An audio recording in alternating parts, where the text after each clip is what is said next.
হিন্দু জাগরণ মঞ্চের আয়োজনে ফালাকাটা বিভিন্ন জায়গায় হনুমান জন্ম উৎসব পালন করা হয়। ফালাকাটা ট্রাফিক মোড়, ফালাকাটা জটেশ্বর বাস স্ট্যান্ড, ডালিমপুর এবং ৮ মাইল উক্ত প্রভু হনুমান জন্ম উৎসব অনুষ্ঠানে সন্ধ্যার পর থেকে প্রসাদ বিতরণ অনুষ্ঠান থাকে। লক্ষ্য করা যায় ভক্তদের ব্যাপক ভিড়। ফালাকাটা ট্রাফিক মোড়ে রাত্রি 10:30 পর্যন্ত প্রসাদ দেওয়া হয়। উপস্থিত ছিলেন ফালাকাটার পৌরসভার চেয়ারম্যান অভিজিৎ রায়, বিধায়ক দীপক বর্মন।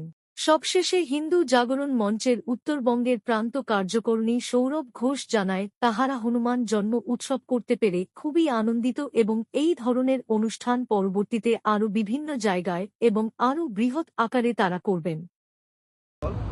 আজ আপনাদের ফালাকাটায় কোথায় কোথায় কার্যক্রম ছিল? নমস্কার। আজ হনুমান জয়ন্তীর পূর্ণ লগ্নে আজ ফালাকাটা ট্রাফিক মোড়, জটেশ্বর বাস স্ট্যান্ড এবং আমাদের ডালিমপুর, পরে ফালাকাটা ৮ মাইল, এই সমস্ত জায়গায় হনুমান জন্মোৎসব উদযাপন করা হলো।